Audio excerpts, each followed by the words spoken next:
Hi, my name is Mark Noah, and today I'm going to share my personal leadership philosophy, how I really define leadership, the theories that shape my approach, and how my Clifton strengths help guide the way that I lead. My philosophy is especially connected to my future career goal of becoming a sports psychologist, where leadership, motivation, and human development are central to success. So, my leadership philosophy is rooted in growth, empowerment, and ethical influence. I believe that leadership is about helping people become the best version of themselves, whether it's mentally, emotionally, and professionally. In the same way, athletes rely on coaches for improvement, and I view leadership as creating the conditions where people can thrive, stay motivated, and feel supported. At its core, my philosophy combines transformational leadership, servant leadership, and authentic leadership. Together, these perspectives help me stay people-centered, values-driven, and committed to meaningful growth, both in myself and in those that I support. So to dive into those different leadership perspectives, transformational leadership is based on inspiring and uplifting others through a clear vision, motivation, and individualized support. Transformational leaders help people see possibilities within themselves they may not see on their own. And this theory shapes my philosophy because in sports psychology, my role is to motivate, inspire confidence, build mental resilience, and elevate performance. Helping athletes discover that their inner strengths are a transformational process, and I want to lead in a way that energizes people and pushes them towards their potential. And with servant leadership, it emphasizes serving others first and prioritizing their development, well-being, and long-term success. This theory is important to me because sports psychologists are fundamentally helpers. My goal is to elevate others, not to strain above them. Servant leadership keeps me grounded in empathy, active listening, and moral responsibility. And those are qualities that are essential when working with athletes who face pressure, self-doubt, or burnout. And then lastly, there's authentic leadership, and it is built on being genuine, transparent, self-aware, and guided by strong personal values. This theory closely aligns with who I am because I lead best when I'm grounded in my beliefs and when I form real, meaningful connections. Athletes that value authenticity, they really need someone that they can trust.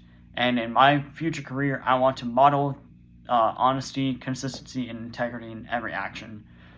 Another one is the leader-member exchange theory, and that emphasizes the importance of a strong individualized relationship between leaders and followers. And in sports psych, trust is everything. And this leadership theory guides me to focus on building high-quality relationships, showing athletes that I respect their individuality, understand their goals, and value their effort. The stronger the relationship, the more successful that the partnership can be. And then finally, situational leadership is a leadership style that teaches that effective leaders adapt their style based on a follower's skill set, confidence, and needs. And it is crucial in sports psych because every athlete is different. Some need direct guidance, some need motivation, some kind of need autonomy to do what they want to do.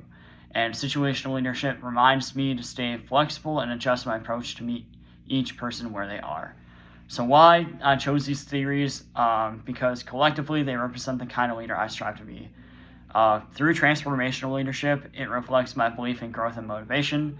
Through servant leadership, it aligns with my desire to help others develop. Authentic leadership mirrors my commitment to honesty and values. Leader membership theory emphasizes relationships, and those are critical throughout psychology. And situational leadership supports adaptability, which is essential for working with diverse athletes. And together, they help me form a well-rounded, human-centered, and flexible leadership philosophy that aligns perfectly with my vision of becoming a sports psychologist. And my 5 Clifton strengths are belief, achiever, competition, consistency, and positivity. And they strengthen these leadership theories that I just described, and they help shape how I lead on a daily basis. So with belief, I lead with a strong value and a clear purpose, and it directly supports authentic leadership, and I remain true to who I am, and people can rely on my integrity. Being an achiever reflects my drive, discipline, and passion for progress. And this kind of aligns with transformational leadership because it helps me set high standards and motivate others to reach their goals. With competition, it pushes me and the people that I support to excel. And that's exactly what happens in sports psychology. And it helps translate into helping athletes develop mental tools to perform at their very best, and it makes a natural extension of transformational and situational leadership. And then consistency helps me create fairness, structure, and reliability, and that's critical in LMX theory, where stable and equitable relationships build trust, and in servant leadership, where reliability enhances support. And then finally, positivity supports morale, motivation, and resilience. And this strength helps create uplifting environments that make me more effective in a transformational and servant leadership way, especially when guiding athletes through challenges. In summary, my leadership philosophy centers on transforming others while serving their needs, building authentic connections, and adapting my approach to each person I work with. And with these theories paired with my Clifton strengths, shape how I support others now and how I will lead as a future sports psychologist. I aim to empower, inspire, and elevate the individuals that I work with so that they can reach their fullest potential, both in sport and in life. Thank you for listening.